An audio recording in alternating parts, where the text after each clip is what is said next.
Estás escuchando El Dolop, parte de Sonoro y All Things Comedy Network. Este es un podcast bilingüe de historia americana en el que cada semana yo, Eduardo Espinosa, le contaré un suceso histórico estadounidense a mi amigo José Antonio Badía, que no tiene idea de qué va a tratar el tema.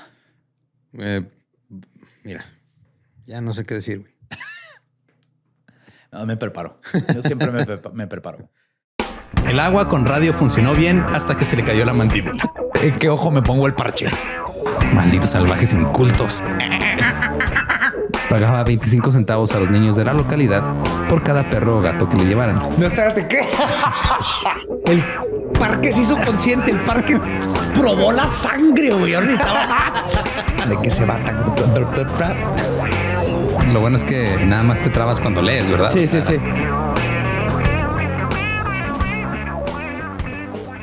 19 de agosto de 1845. El periódico New York Herald informó, cito, la noche del martes 22 de julio, el señor Christopher Plunkett y su grupo policial detuvieron a 5 de los hijos de Molly Maguire, quienes han sido completamente identificados y enviados a prisión en espera de juicio. Esta captura ha sido una gran satisfacción, ya que las autoridades poseen información que les permitirá desarticular la terrible asociación organizada para la destrucción de vidas y bienes. Ajá. Ahora, el periódico continuó explicando quiénes eran los Molly Maguires. En el siglo XVIII, Irlanda tenía una asociación secreta conocida como los Ribbonmen. ¿Ribbon? ¿De Ribbon de...? Ajá, de listón. De listón, ajá. Los hombres listón. Que se resistieron a las leyes del país y asesinaron a todos los protestantes que odiaban. Oh, my God. Las casas de los agricultores eran quemadas todas las noches y los agricultores eran asesinados. Ahora, la mayor parte de lo que sabemos se supone que es una sociedad secreta. Son Molly Maguires, vienen de Irlanda. Y ya. Ajá, hasta ahí. La mayor parte de la Y odian a información... los protestantes. Sí. O sea, son católicos. La mayor parte de la información sobre los Maguires en Irlanda provino del autor Stuart Trench. Perdón. Quien afirmó que se encontró por primera vez con una organización de inquilinos llamada Molly Maguire en el condado de Monaghan en 1843 y luego en 1851. Trench escribió que, cito, los Molly Maguires eran generalmente jóvenes fuertes y activos, vestidos con ropa de mujer, con los rostros ennegrecidos o disfrazados de otra manera. A veces llevaban velos sobre la cabeza. A veces se untaban de la manera más fantástica con corcho quemado alrededor de los ojos, la boca y las mejillas. ¡Ajá! ¿Ves? Sí sirve el corcho quemado. No estoy diciendo que no sirva, nada más que hay ya mejores métodos. Sí, más saludables, creo yo. Aunque nunca me pasó nada, pero esto está súper creepy. O sea, aparte se disfrazaban. Sí, se disfrazaban para que no lo reconocieran. Se ponían ropa de mujer, se ponían, se manchaban la cara de negro o algo. Creepy, de como la monja. Prácticas similares eran comunes en casi todas las sociedades rurales irlandesas en el periodo entre 1760 y 1850.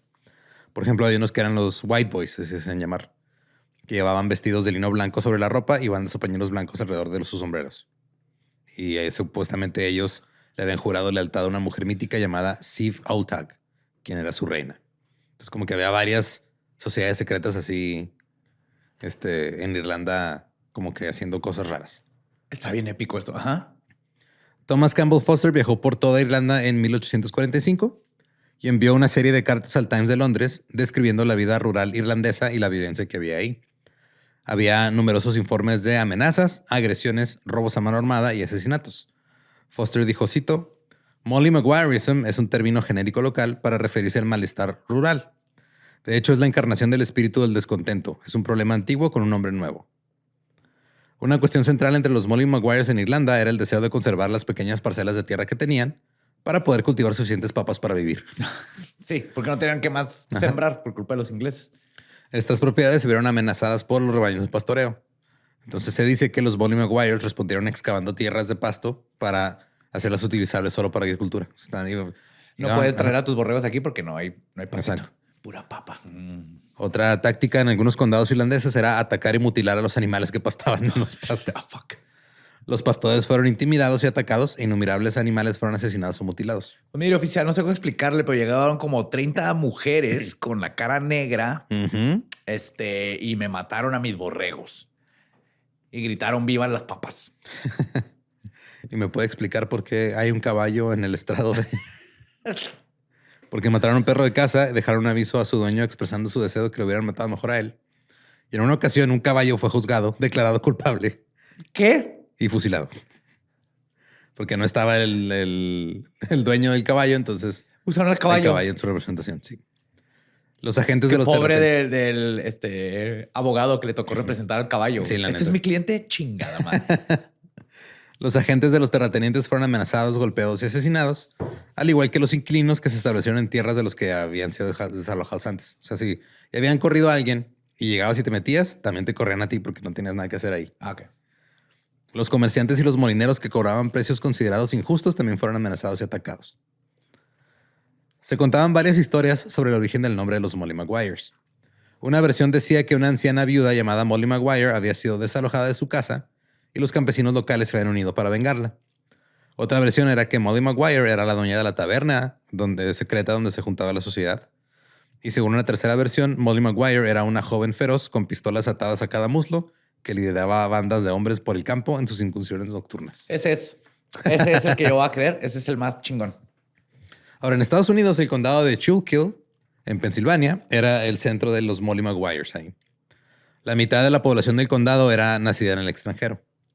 Los nacidos en Irlanda constituían el 43.5% de la población inmigrante y el 11.5% de la población total. Entonces, la mitad eran inmigrantes, la mitad de los inmigrantes eran irlandeses. Sí. Y esta proporción era todavía mayor en los pueblos mineros. Había 91 minas de carbón en el condado de Schuylkill y empleaban a más de 15,000 personas. Los empleados estaban clasificados en las siguientes categorías: los mineros contratados o trabajadores calificados, los trabajadores de primera clase, los trabajadores de segunda clase, los niños, que eran los que tenían entre 8 y 14 años. 8 años en una mina de Así es. carbón. Y las manos a tiempo completo, que eran hacia los asalariados que supervisaban las minas. Ahora, por lo regular, los niños trabajaban bajo tierra y estaban a cargo pues de están chiquitos, güey. Caben más pelada en los hoyos. Sí, estaban a cargo también a veces de andar arreando las mulas o de supervisar la ventilación o nada más limpiando el carbón, para quitándole cosas que no fueran carbón. Ya se murió el niño, corran. Antes de que descubrieran los el canario, sí, güey, era el chavito, Timmy. Oh, no.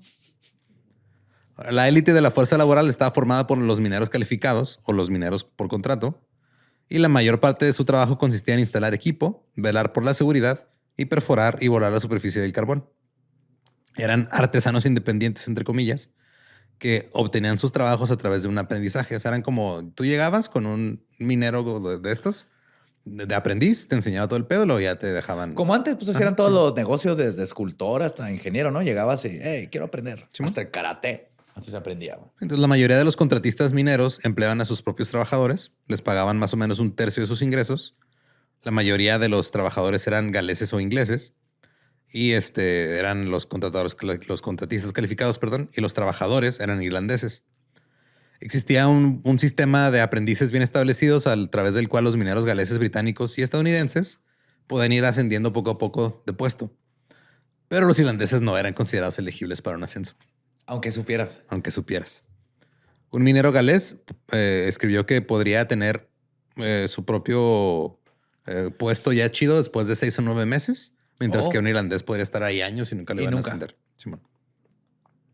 La región minera contenía un mayor número de hombres jóvenes, solteros y desarraigados que a menudo vivían como huéspedes en casas de familias que conocían o familias que rentaban cuartos. Los hogares a menudo incluían a otros parientes, a otros huéspedes o a una segunda familia. Y eran casi siempre exclusivos. O sea, si estás irlandeses con irlandeses, galeses con galeses, británicos con británicos. Estaban segregados. O sea, ni siquiera era por color de piel, era por acento. No. Exactamente. No llegamos al color de piel, güey. Que nomás es... Estaba pasando al mismo tiempo. Ajá, pero de todas maneras, con los blancos también podemos discriminar. No se preocupen, es Estados Unidos. El comercio del carbón repuntó en 1862 con el aumento del consumo por parte del gobierno con fines bélicos y por los fabricantes de materiales de guerra. Los precios pagados por el carbón, el transporte y la mano de obra también aumentaron. En una gran mina del condado de Schuylkill, los trabajadores a los que se les había pagado $6 a la semana, ya después ganaban $12 a la semana para 1862. Y un año después, ya el salario de los mineros contratistas había aumentado de $12 a $30 semanales. Nice. Se les está viendo chido, güey. Ahora, una ley que pasaron en 1862, que era la ley de la milicia, esta dio como resultado que 17,000 habitantes de Pensilvania fueran reclutados para el servicio de la Unión en la Guerra Civil. O sea, literal fue de, vente, ahora eres soldado. El comisionado reclutador del condado de Schuylkill se llamaba Benjamin Bannon.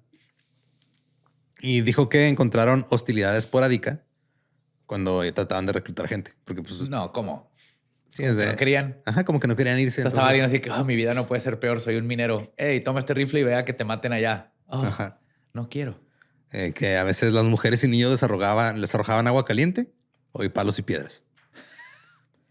El 16 de octubre de 1862, alrededor de 1,000 trabajadores se reunieron en Cass Township y detuvieron un tren que transportaba reclutas desde el condado de Schuylkill hasta Harrisburg. El gobernador le dijo al secretario de guerra a través de un telegrama que necesitaba tropas porque había mucha gente y no los dejaban salir con sus soldados. Cito, el reclutamiento encuentra resistencia en varios condados del estado. En el condado de Schuylkill me acaban de informar que se han reunido 1,000 hombres armados y no permitirán que el tren avance con los hombres reclutados. Que era reclutamiento a fuerzas, ¿verdad? Sí, era huevo. Una semana después, el gobernador escribió, cito, me alegra decir que por el momento la necesidad del uso de la fuerza en el condado ha terminado. La presencia del obispo, que fue amablemente cuando se le solicitó, nos ha aliviado a todos. Nomás llegó a... Llegó el obispo a... Hey, tengo una... tranquilos. Hay party acá en la casa, caigan. El obispo de Filadelfia, Archbishop Wood, visitó la región la semana pasada y les dio consejos saludables a los hombres involucrados en los disturbios. El coronel a cargo del reclutamiento en todo Pensilvania escribió, cito, en varios de los distritos mineros había indicios positivos de deslealtad revolucionaria, especialmente en Schuylkill, donde estaban los Molly Maguires. Se habían cometido 13 asesinatos en 2 o 3 años y ni un solo asesino fue castigado. Todos los trabajadores irlandeses reclutados están bajo la influencia absoluta de los Molly Maguires. Ok. Ahora, el 18 de diciembre, una multitud de 200 hombres armados asaltó la mina de carbón en Cass Township. Ahora ya eran menos, pero pues, iban más preparados. Sí. Según el Miner's Journal, cito, los hombres estaban armados con escopetas, rifles, mosquetes, revólveres y eran desconocidos para los trabajadores. O sea, nadie conocía quiénes eran. Atacaron y golpearon de la manera más escandalosa a unas 15 personas relacionadas con la mina. Y en un caso golpearon a un extraño que no tenía ninguna relación con ella. Pobre vato, que llegó tarde a su casa y la esposa lo regañó porque creyó que... No, pues es que no, yo andaba ahí, pasé por la mina y me agarraron a chingazos, yo ni siquiera trabajo ahí. No, siempre con los pretextos más extraños, tú, McCleary. Antes de irse, advirtieron que si se volvía a abrir Sí, Perdón. probablemente. Si se volvía a abrir el almacén de la empresa o se encendían los hornos de la mina, convertirían toda la fábrica en un volcán y matarían a todos los hombres alrededor del lugar. Los Molly Maguires afirman que en poco tiempo pueden reunir hasta 3,000 hombres para que se dediquen a su trabajo ilegal de detener las operaciones en las minas de carbón, dictar en qué deben trabajar otros hombres, que estén satisfechos con sus salarios y golpear a hombres desarmados. O sea, son una asociación. Son vigilantes o encapuchados, bueno, con las caras en vestidos, pues con... Ok. Ajá, a favor de los derechos de los laborales. derechos de los trabajadores. Ajá. Si se permite que estos ultrajes prepotentes no se controlen, el valor de las propiedades en el condado se depreciará y la vida será más insegura que entre las salvajes guerrillas del sur. Ahora, en enero de 1863, una multitud de unos 40 mineros irlandeses atacó la casa del supervisor de la mina, John MacDonald. Y el 24 de febrero, un operador de la mina llamado Thomas Werner fue atacado por una multitud de sus empleados en Heckscherville. Perdón. Después de que se aprobó la ley de la conscripción de 1863, donde nomás estaban sacando gente a lo güey, lo que pasó fue que estos operadores o los supervisores de minas estaban dando las listas de sus empleados a las autoridades de reclutamiento, güey. Entonces llegaban los reclutadores a decir, oye, necesitamos gente. Ah, sí, mira, ahí te dan mis empleados. Agarra el que quieras. Agarra el que quieras. Porque esta ley permitía a los ciudadanos optar por no participar en el servicio militar si proporcionaban un sustituto para luchar o pagaban $300. ¿Será o pasar a tu hijo? Ajá. O darle dinero. No, eso, le pagas al ejército $300 para que no te recluten o les mandas a alguien más y estos güeyes mandaban a sus empleados sin avisarles. Era para que ellos no tuvieran que ir. Ajá. Entonces los supervisores no iban, daban la lista de sus empleados se dieron cuenta y fueron a madrear a los supervisores porque los estaban enviando a la guerra. Ajá. Estas prácticas fueron bastante controversiales y de ahí sale el lema de la guerra de los ricos es la lucha de los pobres. Un general del ejército de la Unión escribió a Abraham Lincoln en noviembre del 63. Desde el inicio del reclutamiento, una gran mayoría de los trabajadores de carbón han desafiado la ley, oponiéndose al gobierno de todas las formas posibles y poniendo en peligro las vidas y las propiedades de los sindicalistas. Los rebeldes son tan numerosos que tienen a toda la comunidad aterrorizada. Dictan los precios de su trabajo Y si sus patrones no están de acuerdo, destruyen o queman las minas. ¿Cómo se les ocurre? E impiden a otros trabajar. Se resisten al reclutamiento y están organizados en sociedades para este propósito. Y ahora no quieren ir a trabajar a la oficina, que dicen que se quieren quedar en su casa porque ahí pueden hacer todo el trabajo. Tienen la intención de sabotear el esfuerzo bélico de la Unión cortando el suministro de carbón, paralizando la industria y provocando disturbios en las grandes ciudades. Son en su mayoría irlandeses y se llaman a sí mismos Molly Maguires. Wow. El 5 de noviembre de 1863, un operador de carbón en Yorktown fue asesinado a tiros en su casa frente a su familia por un grupo de irlandeses con los rostros todos ennegrecidos que se habían metido a la habitación. Se sospechaba que él también había dado la lista de sus empleados para que se los llevaran al ejército. Claro. O sea, porque está culero, llegas de inmigrante a un lugar donde te están Tratando de la chingada, estás trabajando como básicamente como esclavo hacia el asalariado en un lugar donde no te van a dejar subir nunca. No, ni tienes terreno, no puedes aspirar a nada más que estar en la mina y En que la no mina, se muera el ajá. pequeño Timmy. Sí, y ver que todos los demás sí pueden, nomás por haber nacido ahí unos kilómetros al sur. A ellos sí los dejan avanzar y a ti no. Ajá. Y luego llegan y te llevan a la guerra a fuerzas. Una guerra que tú ni sabes qué pedo. Ya. Sí, sí. Entiendo perfectamente estos molis. Ahora, con el regreso de miles de soldados, una afluencia continua de inmigrantes y la caída de los precios y salarios del carbón después del auge de la guerra, llegó un periodo de inestabilidad económica. Durante este periodo, a los Molly Maguires se les atribuyeron 4 asesinatos y numerosas palizas, asaltos y robos. La legislatura estatal autorizó la creación de una policía ferroviaria.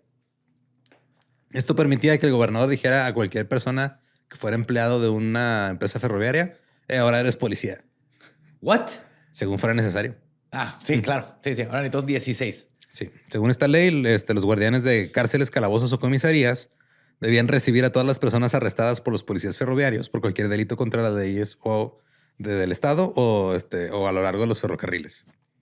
O también tenían que tratarlos conforme a la ley. Entonces, si tú estabas en la cárcel, ahí trabajando, tú eras el carcelero. De repente llegaba un güey random, así de, ¿qué onda? Soy policía ferroviario. Ese güey cometió un delito, lo tenías que aceptar y tenerlo ahí. Ok. Estaban haciendo su propio cómo agarrar gente. Ajá. Y luego, en el 66, abril de 1866, se aprobó un suplemento a la ley extendiendo sus disposiciones a todas las corporaciones, empresas o individuos que posean, arrienden o estén en posesión de cualquier mina u horno de carbón dentro de esta comunidad. Entonces ya también podías arrestar a gente en las minas. Entonces, si un güey de la mina no estaba trabajando como querías, lo podías acusar de un delito y lo metían a la cárcel. Y ahí se lo llevaban en el tren. Uh-huh. Y luego se formó en febrero de 1868 lo que se conocía como la Working Men's Benevolent Association, o la Asociación Benevolente de Trabajadores, la WBA por sus siglas en inglés, lo que fue el primer sindicato de trabajadores en la región. Ajá. La mayoría de los mineros irlandeses pertenecían a la WBA. Eran 30,000 de los 35,000 trabajadores de las minas pertenecían al sindicato. Oh my fucking God. Uh-huh. O sea, como la mitad eran irlandeses, pero de 30,000 de 35,000 que trabajaban en las minas. Dijeron, oye, esto está chido. ¿Cómo se llaman estas cosas? ¿Derechos? Yo le entro. Derechos laborales. Vámonos. Wow. Vámonos. Sí. Qué concepto. Entonces, ¿nos van a dar pizza? En octubre de 1868, Alexander Rea, el superintendente general de la Locust Mountain Coal and Iron Company, fue asesinado en la carretera afuera de Centralia, Pensilvania. ¿Centralia? Sí, todavía ahí sigue quemándose el fuego de las minas. Ajá. Wow. Los periódicos culparon a los Molly Maguires. Sin embargo, no había evidencia de que respaldara los informes publicados. El sindicato se centraba en la seguridad. Era lo que querían para sus trabajadores.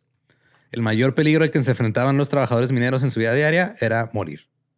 O sea, a cada rato tú podías morir, güey. De cualquier cosa. Ajá. Uno de los acontecimientos que más temían era una gran caída de carbono de roca que podía matar directamente a los hombres o bloquear el paso del aire y matarlos de asfixia.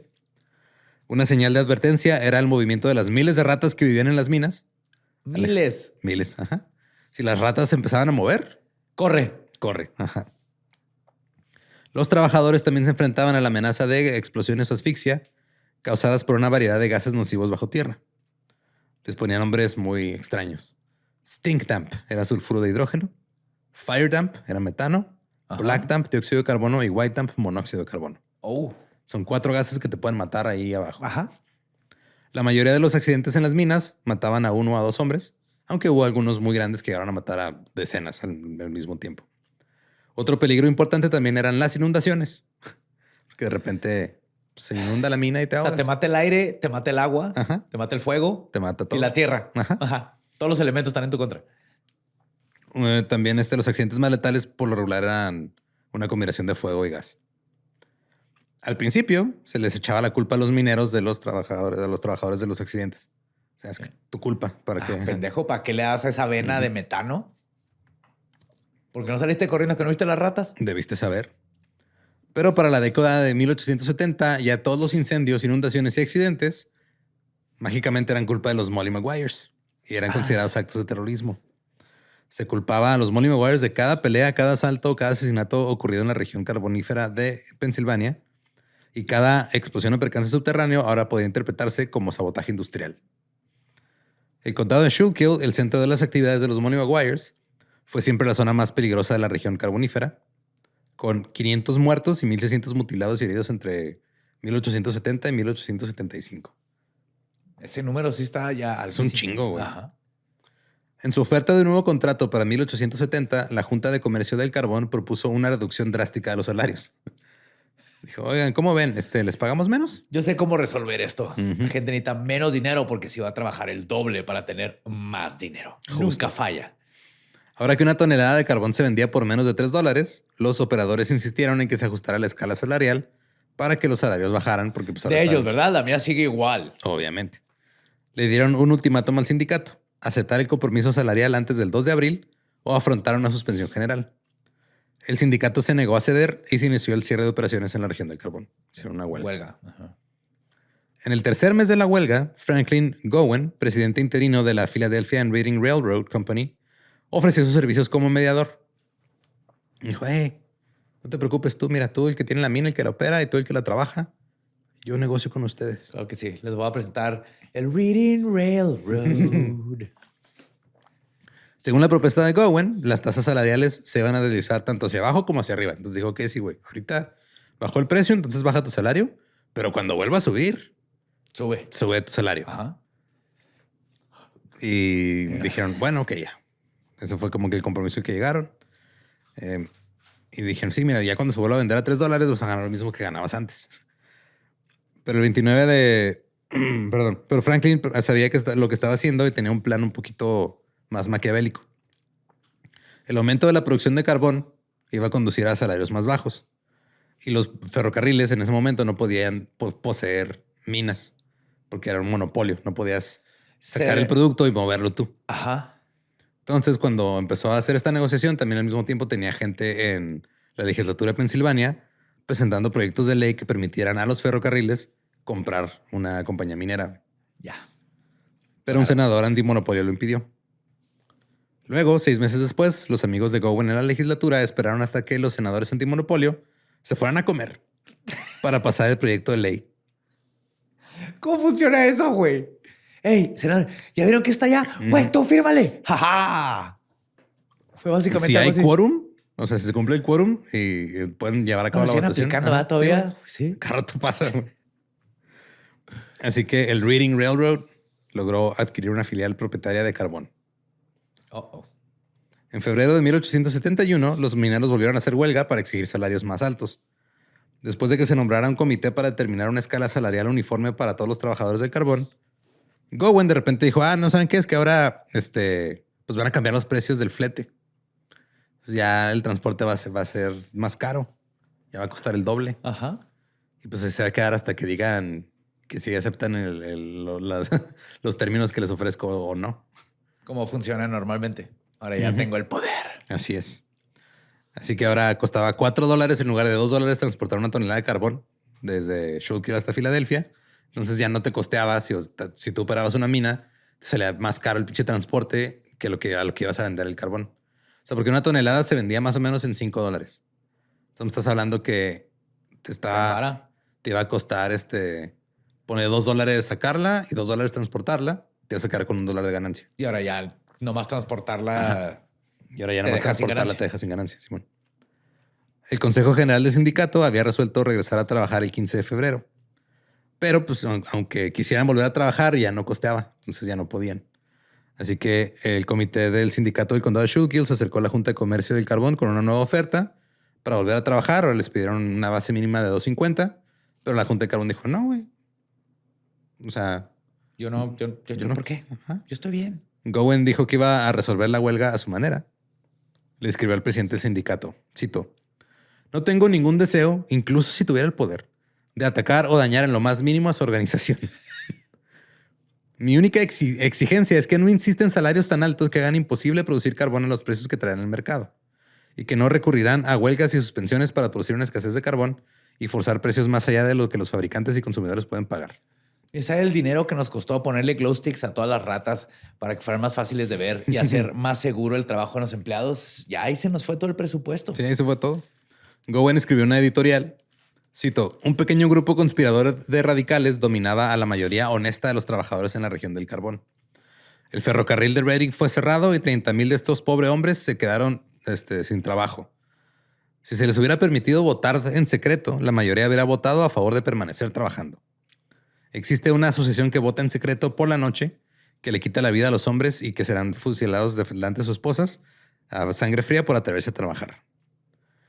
En una respuesta al editorial del New York Herald, dijeron que los Molly Maguire no eran parte del sindicato. Ajá. Y luego Benjamin Bannon del Mariner Journal escribió que esto no es cierto, todos son parte del sindicato porque son irlandeses y no pueden trabajar de otra manera si no es para atrás del sindicato. Entonces aquí se empezó como que a poner turbio el pedo porque pues por un lado estaban los intereses de un pinche güey capitalista que quería nomás hacer más dinero, hacer un monopolio y chingar a los trabajadores. Y el sindicato que estaba tratando de que no chingara a sus trabajadores y la prensa que estaba pues nomás siendo manipulada por ambos hasta eso. O sea, de repente le tiraban al sindicato, de repente le tiraban al Go. A los molis. Uh-huh. El sindicato de mineros es una organización criminal culpable, esto dijo otra editorial, de haber incitado frecuentemente a sus miembros al asesinato, al incendio y otros delitos. Merece un castigo riguroso, incluso antes de que se le haya notificado de que ha sido acusado. Ah, o sea... Tú ve, ponle un chingazo y luego le avisas por qué fue. No, estos güeyes están arrancando las etiquetas de los colchones. Para finales de 1872, la empresa de Reading Railroad controlaba más de 80,000 acres de tierras carboníferas, incluidas 98 minas. Entonces, el plan de Gowen funcionó. El güey tomó control de un chingo de minas. Las 27 más grandes estaban gestionadas directamente por la empresa, mientras que las otras estaban arrendadas. En enero de 1873, Gowen fue a Nueva York para reunirse con los presidentes de las compañías ferroviarias y de carbón que habían estado involucrados con él en el embargo de fletes de 1871. Llegaron a un acuerdo para fijar el precio del carbón a un promedio de $5 por tonelada, por mayor. Este fue el primer caso de manipulación de precios en toda la historia de la industria de Estados Unidos. Un mes después, el grupo se reunió nuevamente y fijó una limitación de tonelaje. Entonces tú podías extraer todo lo que quisieras, pero solo podías enviar una cantidad establecida al mercado para que no hubiera fluctuaciones en las ganancias. Ajá, hay cierto número y yo ya sé a cuánto venderlo y todo. Entonces los ricos se pusieron de acuerdo para hacer su dinero y... ¿Cómo con los diamantes? Ajá. En 1873 comenzó una depresión económica nacional. Para 1874, un tercio de los trabajadores de Pensilvania ya tenían empleo. La Oficina de Estadísticas Industriales del Estado comentó, cito, la comunidad ha sufrido un grado de desmoralización que 20 años de guerra no podrían haber causado. Las principales culpables son las nuevas corporaciones que habían reemplazado a los trabajadores calificados y a los pequeños empresarios. A las corporaciones se les ha concedido un privilegio extraordinario tras otro, de modo que la industria ahora se caracteriza por un capital inmenso. Es Travis Kalanick de Uber, pero con minas. Completamente, güey. Es lo que estaba pensando. Lo mismo, güey. Y luego en 1873 también comenzaron a circular rumores de que los Molly Maguires estaban activos otra vez. En los primeros meses de ese año, varios superintendentes de minas del condado de Schuylkill fueron amenazados y golpeados. Varios vagones de ferrocarril se descarrilaron y hubo una serie de incendios sospechosos en minas de carbón. Un periódico informó sobre despachos desde Mahoney City y Gilberton, afirmando que había mucha agitación debido a 3 asesinatos cometidos a las 2 de la mañana por hombres enmascarados que entraron en la casa de Charles O'Donnell, agarrándolo, atándolo, cargándolo a la parte trasera de la casa donde lo mataron a tiros. Oh, fuck. Un hombre llamado McAllister también fue sacado de su casa y le dispararon. Una hermana de McAllister también fue asesinada. Y se supone que los asesinos son Molly Maguires.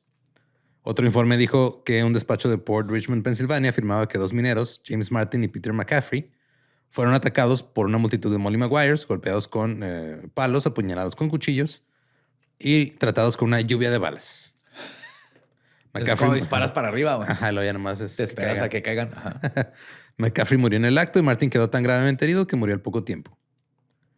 Ahora, esta es la época en la que Gowen decidió contratar al detective más destacado del país, Alan Pinkerton.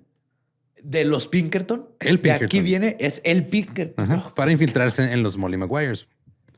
En 1855, Pinkerton había abierto una agencia de detectives privados. Durante los siguientes 5 años, la mayor parte del trabajo de la agencia era espiar a conductores de ferrocarril y a otros empleados. ¿Eso no es de qué? Así empezaron, güey. Nomás Ajá. es, o sea, literal, soy un detective. ¿Qué te dedicas a ver ¿Qué están haciendo los del ferrocarril y carbón? Que estén haciendo su trabajo los choferes del... Por eso Sherlock Holmes es inglés, güey. Alan Pinkerton hubiera estado bien aburrido en libro. Después de la guerra civil, con el dinero que ganó de contratos gubernamentales y ferroviarios, Pinkerton pudo crear su Agencia Nacional de Detectives. En 1871, el Congreso asignó $50,000 al nuevo Departamento de Justicia para formar una suborganización dedicada a la detección y el procesamiento de los culpables de violar la ley federal.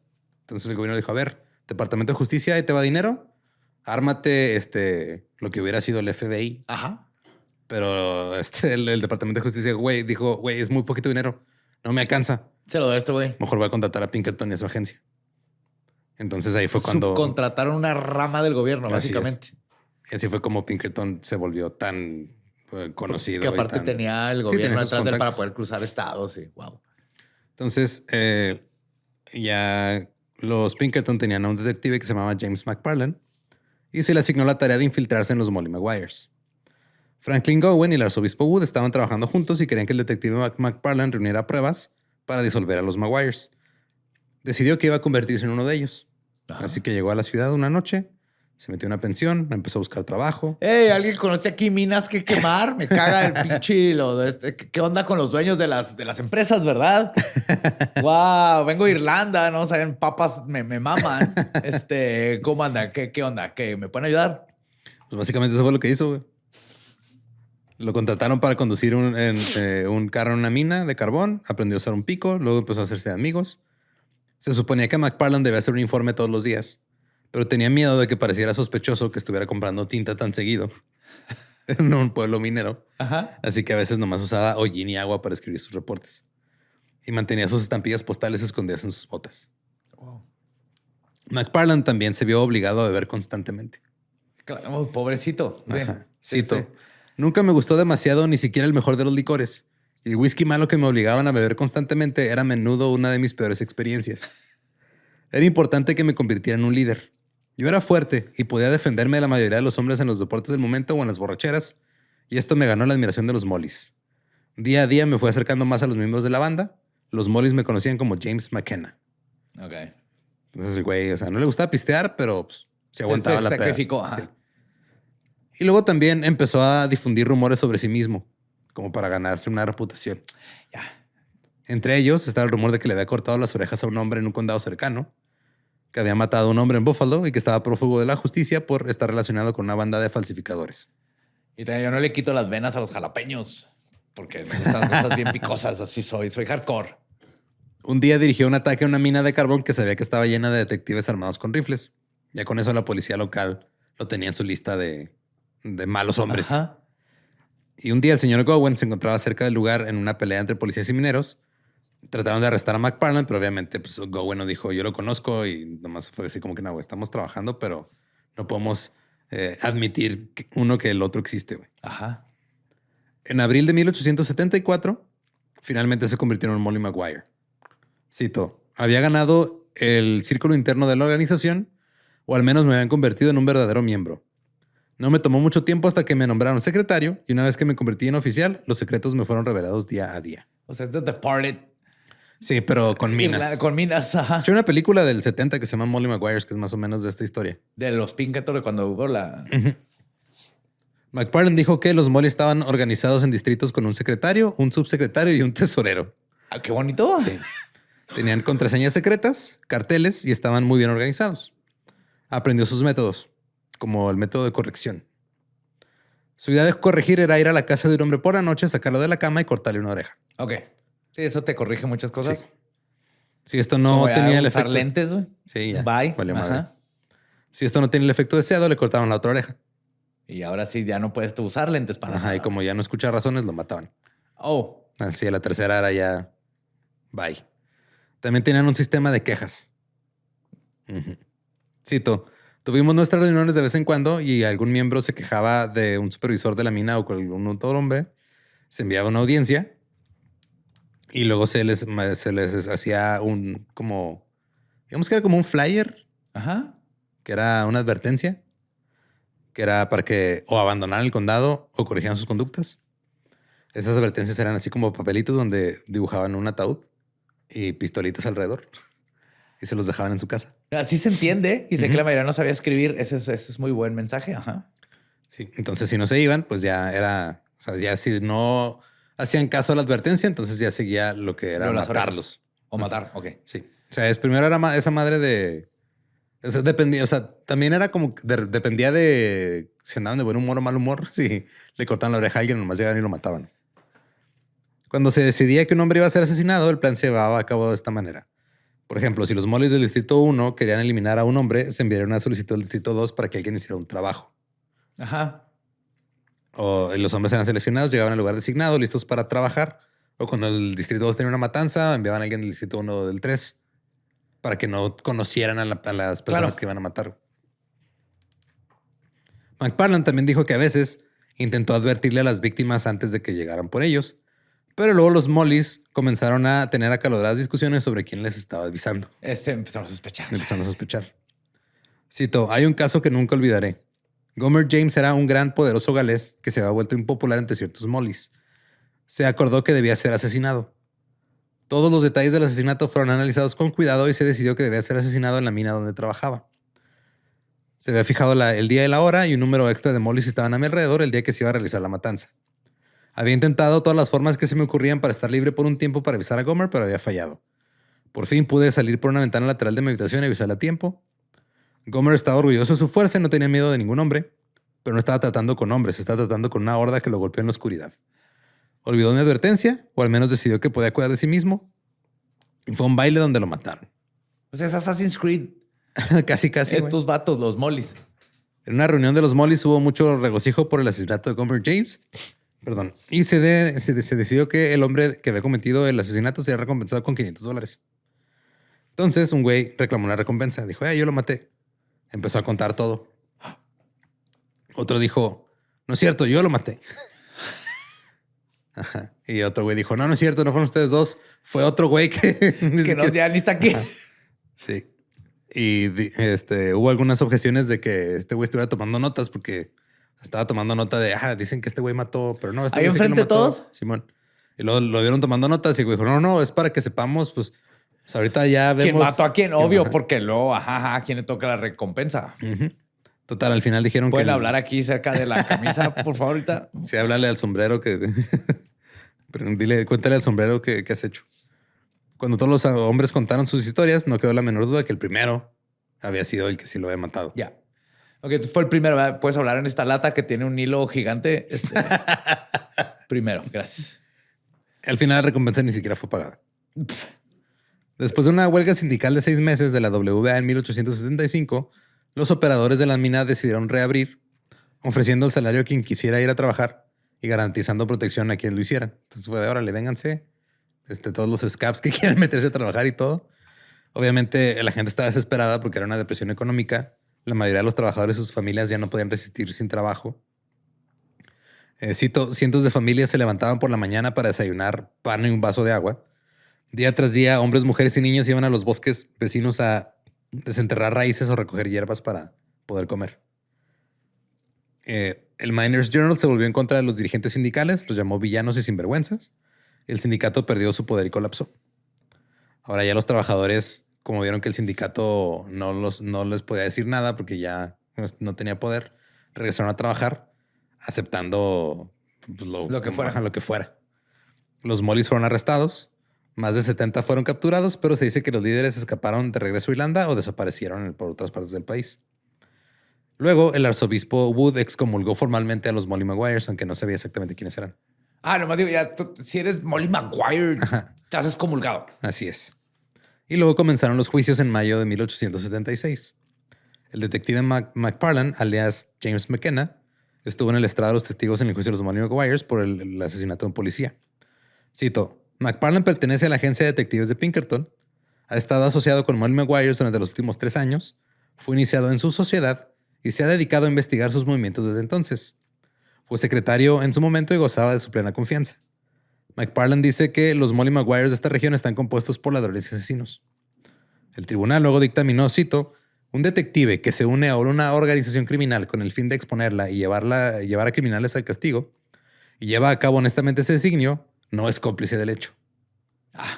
Aunque pudo haber alentado y aconsejado a partes que estaban a punto de cometer un delito, si al hacerlo tenía la intención de que fueran descubiertos y castigados. O sea, básicamente digo, si este vato a veces les dijo, pateé ese perro.